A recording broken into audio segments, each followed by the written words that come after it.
Olá pessoal, tudo bem? Então vamos ver essa questão. 1 kg de água é aquecido durante 5 minutos.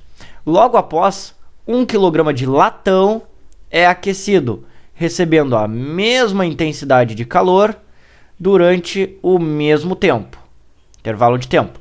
Desprezando a capacidade térmica dos recipientes, considerando que as temperaturas iniciais da água e do latão são iguais, e sabendo que os calores específicos da água e do latão são, respectivamente, 1 caloria por grama Celsius e 0,092 calorias por grama Celsius. Então, as alternativas estão basicamente dizendo coisas com relação à temperatura final desses dois e comparando um com os outros. Pois bem, quando eu estou aquecendo algum material sem alterar a fase dele, eu vou trabalhar com calor que é o tipo de calor sensível. Esse calor sensível é o responsável pela mudança de temperatura dos corpos. E ele é calculado da seguinte forma: massa vezes calor específico vezes variação de temperatura. Pois bem, o que ocorre? Os dois possuem uma mesma massa, no caso 1 kg. Porém, a água possui um calor específico que é igual a 1. Calor específico da água igual a 1 caloria por grama Celsius. Enquanto o calor específico do latão é igual a 0,092 calorias por grama Celsius. Ou seja, um valor bem menor em comparação com o calor específico da água, né? Um pouco mais de 10 vezes menor. E o que quer dizer? O que acontece daí então, né? Com um calor específico muito menor, recebendo uma mesma quantidade de calor, esse corpo vai ter uma variação de temperatura muito maior. Ou seja, estou basicamente dizendo aqui que pelo calor específico do latão e da água, eu digo que o latão ele aquece mais fácil, mais rapidamente, né? Que isso aí vai junto do senso comum, certo? Então, se eu aquecer os dois com uma mesma intensidade de calor durante o mesmo tempo, então, supostamente, o que vai ocorrer é que o latão vai chegar a uma temperatura bem maior do que a da água. Então, eu já sei que a temperatura do latão vai ser maior que a temperatura da água, né? Isso, claro, numa condição final. Mas bem, então olha ali, a primeira alternativa diz que os dois atingirão temperaturas finais aproximadamente idênticas.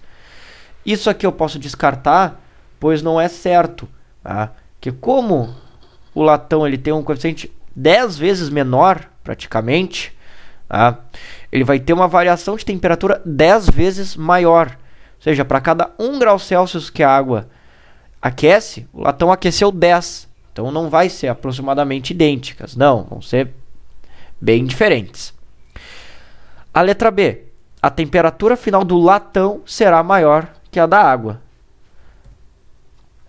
Ok. Como eu falei, o latão terá uma temperatura maior. A letra C diz que a temperatura final da água é maior que a do latão. Não. Eu falei, a água demora mais para esquentar, precisa de maior quantidade de calor. E letra D. A capacidade térmica da lata e do latão são iguais.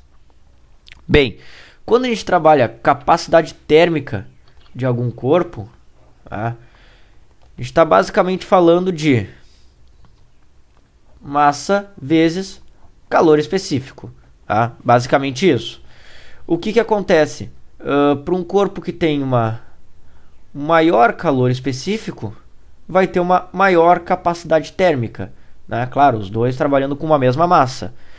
Que é basicamente qual a quantidade de calor que aquele corpo vai ter que receber, o corpo inteiro daí vai ter que receber para ter a sua variação de 1 grau.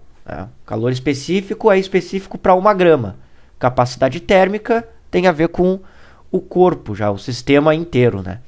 Então, como a água tem um calor específico maior, terá uma capacidade térmica maior, né? Então, a água vai ter uma capacidade térmica maior. Tá?